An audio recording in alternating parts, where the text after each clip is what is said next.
All right, so yesterday we talked about this story that broke on the intranet early in the morning that this woman had wrote on conservativesforpalin.com, and it was basically titled, Is Jay Ramras purposely trying to undermine AGEA because he could benefit from it because he bought all this stock in BP? And Channel 2 picked up on it, and apparently, Jay is tried to make good on this by buying stock in TransCanada. He's on the line with us right now, Representative Jay Ramras. Are you in Fairbanks this morning? Yes, I am, Bob. Good morning. Good morning. How are you? Doing pretty well. Weather's finally breaking our way like it is in Anchorage. Oh, good. Now, Jay, can you understand why people would kind of raise their eyebrows at that and say, geez, now some of the fire that Jay had against, the TransCanada deal and talking about why BP and ConocoPhillips are much more, or better companies and viable companies to get this deal going. Can you see why people would make the connection, even if it's an improper connection, on why they would connect that dot and say, oh, well, gee, he owns stock in BP. No wonder he doesn't like TransCanada. Well, Bob, I got to tell you, I would be a lot more concerned about that if that was coming from a resident or from an Alaskan, or if it was news to anyone. But I filed properly with the state of Alaska, the spirit of the law, the letter of the law, the intent of the law. I did it on time. This is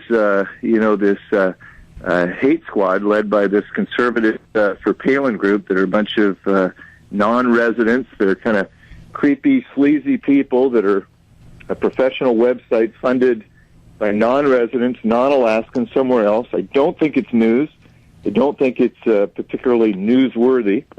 I think it's a sensational accusation by some sleazy, shadowy outfit. I don't think it's news. We have rules. I sat in on all the ethics hearings. I abide by them 110%.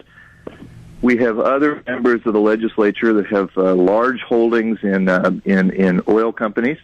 I'm an honest person. I'm born and raised in Fairbanks. I have assets all over Fairbanks. I don't think it should raise any eyebrows. I don't think it came from an Alaskan source. And, my passion for our state and for doing the right thing is resolute. My integrity is completely intact. I have been attacked many, many times by this outfit, Conservatives for Palin, for months and months and months, dozens of times if you go back and look on this website. And so for me, it's a non-story, it's a non-issue, it's a story about Conservatives for Palin, which is a hit squad, a hate squad, evil people that are unknown to us that just did a telethon to raise $500,000 for Governor Palin's legal defense fund, and I think the whole thing is just a sad reflection on where we are right now, and doesn't have a darn thing to do with the discussion around the direction that Alaska is going to take its economy. Now, Jay, you mentioned several times that because this came from outside groups, and admittedly so, they're based in Los Angeles. Let's say, hypothetically speaking, I would have stumbled across this, and I would have said, hey, wait a second now, and I'm an Alaskan. I've lived here since 1990, sure. And I would have broke this and said, hey, how come he's got 5,000 shares in BP, and he's working on legislation that could affect BP? I got a problem with that. Would it then carry more weight? Well, it would, except for the fact that when we have voted on issues or have been in committee, I have stood up and declared a conflict of interest and disclosed it. I mean, we have pretty specific rules. I mean, I get you, Bob, but it's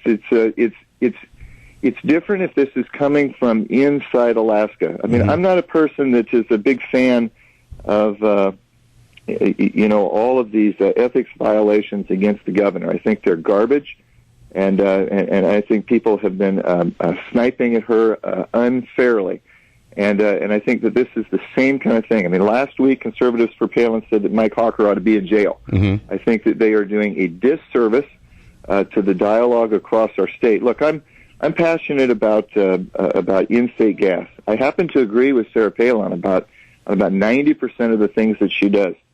I love this guy, Harry Noah. I'm interested in in-state gas and trying to look after the needs of Alaskans. I'm with Sarah Palin on all of her social issues. I think that $500 million coming out of our Treasury and the exposure we have through AGEA is the worst decision that this administration will have made when it is reviewed historically one day.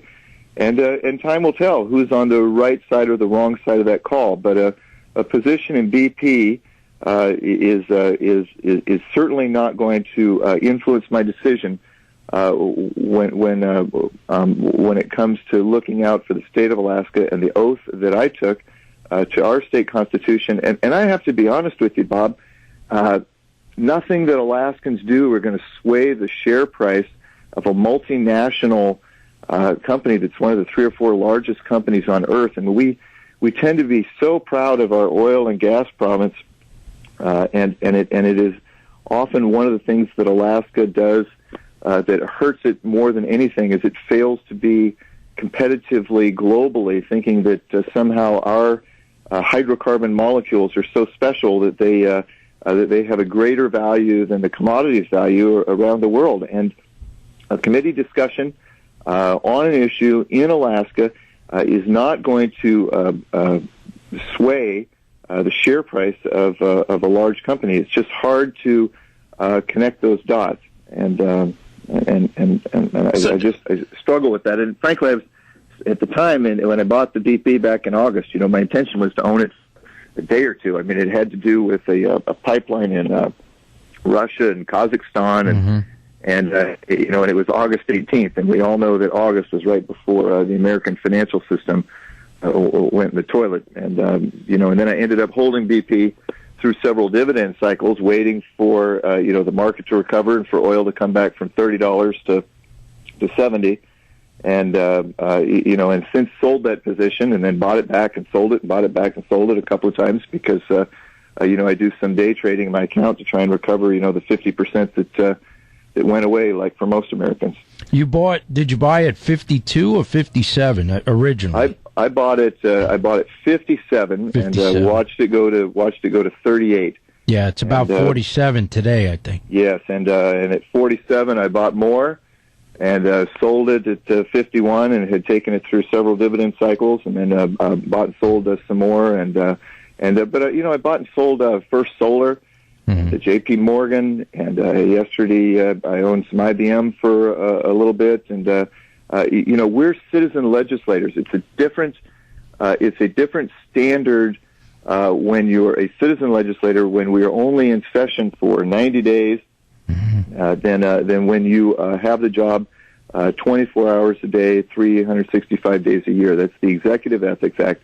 Certainly, the standard of ethics is the same, but it is it's not designed to be a 24-hour a day job. Now, yesterday I was out collecting signatures in my neighborhood for traffic calming devices and working on a film festival. So I certainly work on things as a legislator every day. But we don't serve 12 months a year. We're not in session. That was one of the big things behind the debate of whether a 90-day session took away some of the power of the legislature compared to a 121-day session. That was the whole root of part of the argument from those that wanted a longer session. And I argued, of course, that we can get our work done in less time. And so we don't have any power when we're not in session.